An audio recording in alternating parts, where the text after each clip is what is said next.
We are at the West Indian Social Club's 73rd anniversary ball in Hartford, Connecticut. Fortunately, I have with me Anthony McDonald, who is the executive director of Shubert Theater in New Haven, Connecticut, who will be hosting the National Dance Theater Company of Jamaica, June, what are the dates? June 2nd and June 3rd.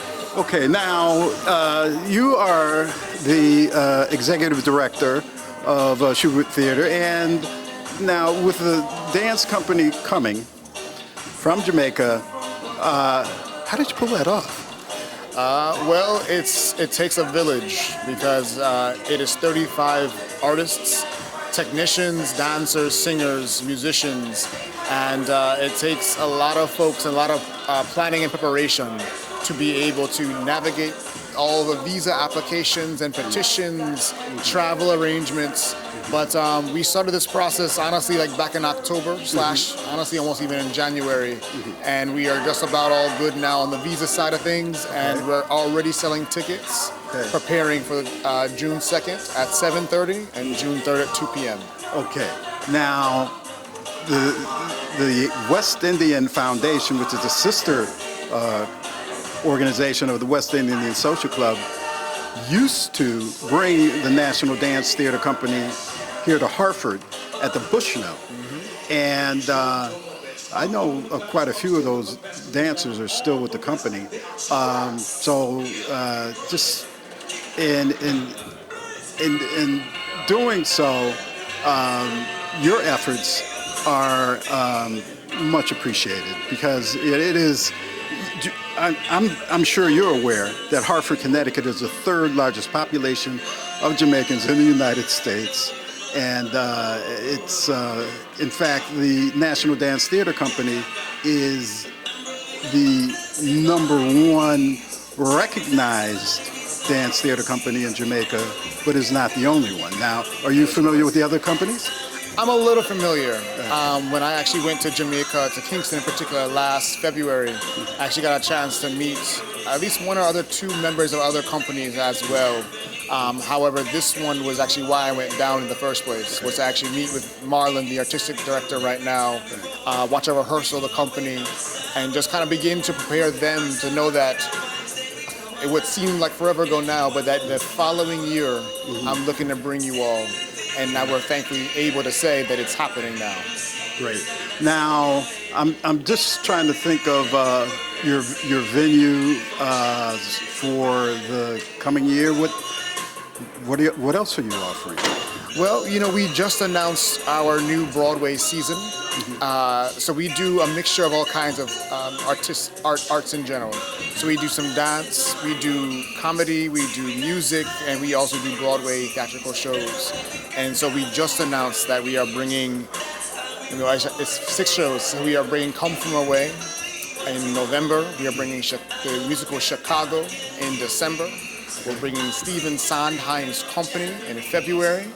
Then we are bringing everyone's favorite redhead child, Annie, in March. And then we're bringing another show called Hadestown in May. And then ending with Stomp in June. Wow. So it's a nice little mixture of different kinds of shows, and that's just our Broadway side. We haven't fully announced our non-Broadway programming. That's coming probably in the next month, honestly, because we're just kind of finishing up another set of a few more shows. So it's gonna be, it's gonna be a beautiful season next year. Now, I did want to mention you are the first Black executive director of a major theater in the United States. Is that not? Well, I would say the first Black man. There have been Black women before me who are still in their positions currently. But when I took this particular position 2 years ago, there wasn't another man of color doing the same thing that I was doing in the country. And I just wanted to mention that you are featured in Black Entrepreneur magazine with the billionaire. Oh Lord, I forget his name right now as well. Robert. Johnson. Robert Johnson.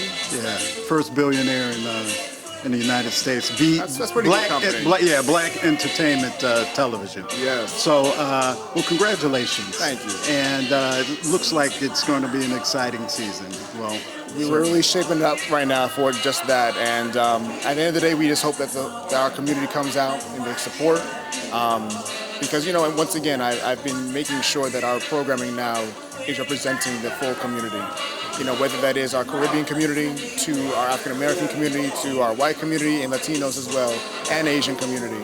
And so we are doing our best. You know, it's a process and it's a journey, but we are on that journey right now to make sure that everyone feels included and seen on our stage at the Shubert Theater. And I hope that you had the opportunity to speak to the West Indian Social Club's audience and strong supporters of the dance company from Jamaica. And in fact, I'm so pleased and surprised to see you here, but very grateful that you had the opportunity to come and share this moment with us this evening on our 73rd anniversary. Amen. I am too. And once again, knowing that the community is in this community, I wouldn't miss it for the world. Okay. And actually, I'm missing a show tonight because I wanted to make sure I was here to support and to be in front of this crowd in particular. Great.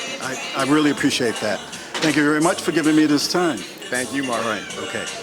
And we will be back with more interviews on the Jamaica Jazz Show, Hartford Public Access Television.